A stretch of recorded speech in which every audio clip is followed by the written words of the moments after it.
Pacific സമുദ്രത്തിൽ super El Niño എന്നൊരു പ്രതിഭാസം ഉണ്ടാകുന്നു. ശരിയാണ്, കടലിൽ ചൂട് വ്യത്യാസം വരുന്നു, അത് യാഥാർത്ഥ്യമാണ്. പക്ഷെ അതിൻ്റെ പശ്ചാത്തലം പിടിച്ചുകൊണ്ട് ലോകത്തിനാകെ വരൾച്ചയുടെയും ചൂടിൻ്റെയും ഗുണം വരും ദോഷം വരും എന്നും വാർത്തകൾ വന്നുകൊണ്ടിരിക്കുന്നു. എന്നാൽ അതിൻ്റെ ചുവട് പിടിച്ചുകൊണ്ട് കേരളത്തിൽ നമ്മുടെ വാട്സപ്പ് യൂണിവേഴ്സിറ്റിയിലെ ചേട്ടന്മാർ ഇറങ്ങിയിട്ടുണ്ട്. അതിൽ വളരെ പ്രമുഖമായി കറങ്ങുന്ന 3-4 വാട്സപ്പ് യൂണിവേഴ്സിറ്റി കണ്ടുപിടുത്തങ്ങളുണ്ട്. എല്ലാം ഫേക്കാണ് എന്ന് പറയാനാണ് ഞാൻ ഈ വീഡിയോ ചെയ്യുന്നത്. അതിലൊന്ന് പ്രധാനപ്പെട്ട ഒന്ന്, ഏപ്രിൽ 12 മുതൽ 29 മുതൽ മെയ് 12 വരെ രാത്രി 10 മണി മുതൽ 3 മണി വരെ ആരും പുറത്തിറക്കരുത്, 45 ഡിഗ്രി ചൂട് വരും, ഡോക്ടറെ കാണണം, 55 ഡിഗ്രി വരെ പോകും എന്നൊക്കെ പറഞ്ഞ് വാർത്ത കൊണ്ടുവന്നതിന് ശേഷം അവസാനം അതിനകത്ത് ലാൽ സലാം വരെ പറഞ്ഞിട്ടുണ്ട്. ഇന്ത്യൻ അത് ആരാണ്, ആശംസകൾ സിവിൽ ഡിഫൻസ് വകുപ്പ് എന്നൊക്കെ പറഞ്ഞു. ഒരു കാര്യം എല്ലാവരും അറിഞ്ഞിരിക്കണം, IMD എന്ന് പറയുന്നത് ഇന്ത്യൻ കാലാവസ്ഥ വകുപ്പ്, ഇന്ത്യൻ മെറ്റീരിയൽ ഡിപ്പാർട്ട്മെൻറ്റ്, ഇന്ത്യൻ കാലാവസ്ഥ വകുപ്പാണ് കാലാവസ്ഥയെക്കുറിച്ച് പറയുന്നത്. അത് 1.5 മാസത്തെ 2 മാസത്തെ കാലാവസ്ഥയൊന്നും സീസണൽ കാലാവസ്ഥ പറയും, പക്ഷേ സ്പെസിഫിക് ഡേറ്റ് പറയുന്നത് വളരെ കുറച്ച് ദിവസത്തതേ പറയാറുള്ളൂ. ബാക്കി സ്പെസിഫിക് ഡേറ്റ് അങ്ങനെ പറയുന്നത് നീണ്ട കാലത്ത് സ്പെസിഫിക് ഡേറ്റ് പറയാറില്ല. മഴയുടെ വരവും മറ്റു കാര്യങ്ങളൊക്കെ പറയും. രണ്ടാമത്, അവർ ആർക്കും ആശംസയൊന്നും നേരാറില്ല. മൂന്നാമത്, അവർ മോര് കുടിക്കണം, വെള്ളം കുടിക്കണം, കഞ്ഞി കുടിക്കണം, കപ്പ കഴിക്കണം, മാണിക്ക കുറച്ച് കഞ്ഞി എടുക്കട്ടാന്നൊന്നും അങ്ങനെയൊന്നും ഉള്ള ചർച്ചകളൊന്നും അങ്ങനത്തെ ഒരു ഇതുമില്ല. അവർ നമുക്കാർക്കും മുന്നറിയിപ്പ് തരുന്നുമില്ല. കാലാവസ്ഥ വകുപ്പ് മുന്നറിയിപ്പ് കൊടുക്കൽ, പൊതുജനങ്ങൾക്ക് അങ്ങനെ മുന്നറിയിപ്പ് കൊടുക്കുന്ന സംവിധാനം കുറവാണ്. കാലാവസ്ഥ വകുപ്പ് ആർക്കാണ് മുന്നറിയിപ്പ് കൊടുക്കുന്നത്? ഗവൺമെൻറ് മെഷീനറികൾക്കാണ്. ഗവൺമെൻറ് മെഷീനറികളാണ് അവിടെ ദുരന്ത നിവാരണ അതോറിറ്റികൾക്കാണ് പ്രധാനമായി കൊടുക്കുന്നത്. അവർ അത് ചീഫ് സെക്രട്ടറി കൊടുക്കും, ജില്ലാ കളക്ടർക്ക് കൊടുക്കും, അത് പബ്ലിക്കിലേക്ക് വരും. എന്നിട്ട് ദുരന്ത നിവാരണ അതോറിറ്റിയാണ് കഞ്ഞിവെള്ളം കുടിക്കുന്ന കഥയൊക്കെ ഈ നമ്മുടെ ശേഖർ കുര്യാക്കോസൻ അവിടെ ഇരുന്ന് കഞ്ഞിവെള്ളം എത്ര കുടിക്കണമെന്നൊക്കെയുള്ള കഥകൾ പറഞ്ഞുകൊണ്ടിരിക്കുന്നത്. അതുകൊണ്ട് തന്നെ ഇത്തരം യൂണിവേഴ്സിറ്റി വാർത്തകൾ വിശ്വസിക്കാതിരിക്കുക, അത് വളരെ പ്രധാനപ്പെട്ടൊരു കാര്യമാണ്. അതേസമയം പസഫിക് ഓഷനിൽ ഞാൻ ഈ പറഞ്ഞതുപോലെ എന്ത് സംഭവിക്കുന്നുണ്ട്, ചൂട് കൂടുന്നുണ്ട്. എന്നാൽ അതിനനുസരിച്ച് ലോകത്തിലെ മഴ നിയന്ത്രിക്കപ്പെടുകയും ചെയ്യും.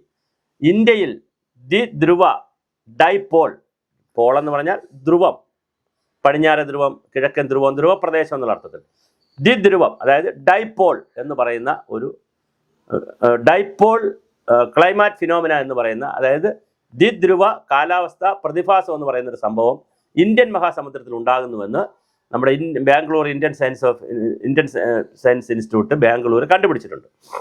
അത് കണ്ടുപിടിച്ചതിൻ്റെ അർത്ഥത്തിൽ ഇന്ത്യൻ മഹാസമുദ്രത്തിൽ പസഫിക് ഓഷനിലാണ് ഞാൻ ഈ പറഞ്ഞ എൽനിനോ പ്രോസസ്സിൻ്റെ പ്രശ്നം പറഞ്ഞതെങ്കിൽ, എൽനിനോ പ്രതിഭാസം, സൂപ്പർ എൽനിനോ പ്രതിഭാസം പറഞ്ഞതെങ്കിൽ, ഇന്ത്യൻ മഹാസമുദ്രത്തിൽ പടിഞ്ഞാറൻ മേഖലയിലും കിഴക്കൻ മേഖലയിലും 2 തരത്തിൽ ഉണ്ടാകുന്ന 2 പോൾ, അതാണ് 2 ധ്രുവം, 2 ധ്രുവത്തിലുണ്ടാകുന്ന ചൂടിൻ്റെ വ്യത്യാസം അനുസരിച്ച് നമുക്ക് മഴയിൽ വ്യത്യാസം വരും. അത് ഒന്നുകിൽ അത് ന്യൂട്രലായിരിക്കും, കിഴക്കൻ ഭാഗവും പടിഞ്ഞാറൻ ഭാഗവും ചൂടിൻ്റെ കാര്യത്തിൽ ഒരു ന്യൂട്രലായിരിക്കും, വലിയ കൂടുതൽ കാണത്തില്ല.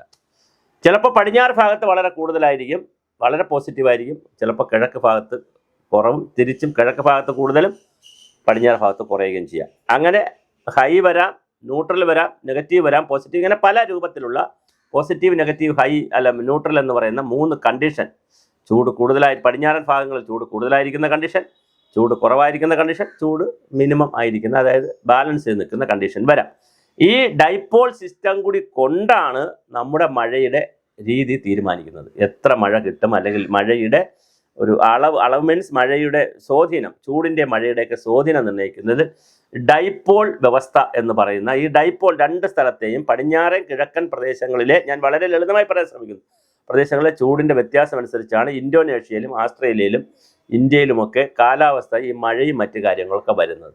അപ്പോൾ ഇപ്പോഴത്തെ ഡൈപോൾ സിസ്റ്റത്തിൻ്റെ ഒരു കണക്ക് വെച്ച് പറയുന്നത് ഇന്ത്യക്ക് ആവശ്യമുള്ള മഴ കിട്ടും. ചിലപ്പോൾ ആഗസ്റ്റ് മാസത്തിൽ നല്ല മഴ, വലിയ മഴയായി പോകാനും ചെറിയ വെള്ളപ്പൊക്കമൊക്കെ വരാനും, അതൊന്നും പറയാൻ ഇപ്പോൾ സമയമായിട്ടില്ല, ഒന്നും ചിന്തിക്കാനും സമയമായിട്ടില്ല. അപ്പോൾ അതുകൊണ്ട് തന്നെ പിന്നെ ടെമ്പറേച്ചർ, കേരളത്തിൻ്റെ ഒരു പ്രശ്നം തമിഴ്നാടോ മറ്റ് സംസ്ഥാനങ്ങളിൽ നിന്ന് വ്യത്യസ്തമായി ഇവിടെ ഹ്യൂമിഡിറ്റി, അന്തരീക്ഷത്തിൻ്റെ ഹ്യൂമിഡിറ്റി കൂടുതലാണ്.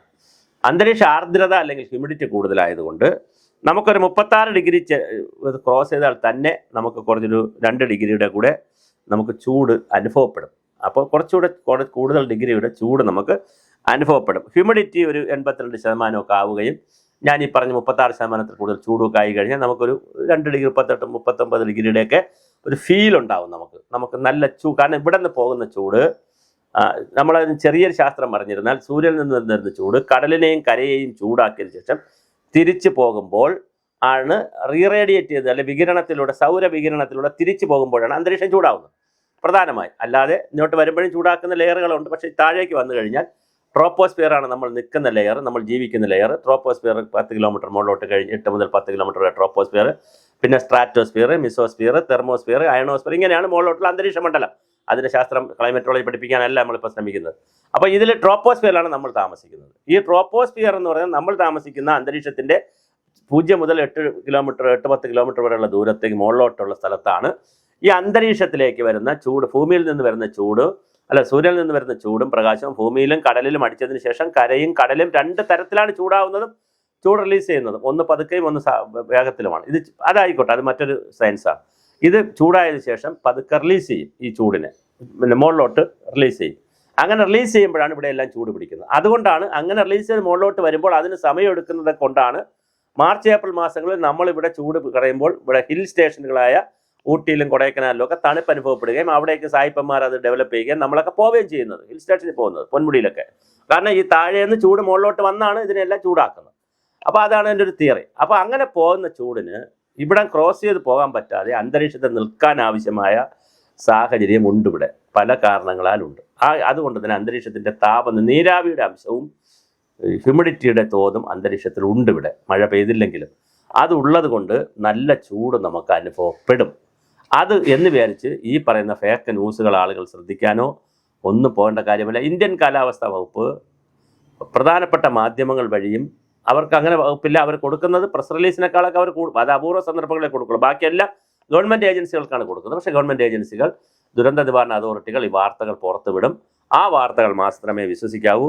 അല്ലാതെ ആരും കയറി കഞ്ഞിവെള്ളം കുടിക്കാൻ നിൽക്കേണ്ട. അതേസമയം ചൂട് കൂടുകയാണെങ്കിൽ മനുഷ്യനറിയാം, വെള്ളം കുടിക്കണം, പിന്നെ ദേഹം ഒന്ന് തുടയ്ക്കണം, മോര് വെള്ളം, നാരങ്ങ വെള്ളം അതുപോലത്തെ വെള്ളം കൂടുതൽ കുടിക്കുക, അല്ലെങ്കിൽ ചൂടുവെള്ളം തിളപ്പിച്ച് കുടിക്കുക.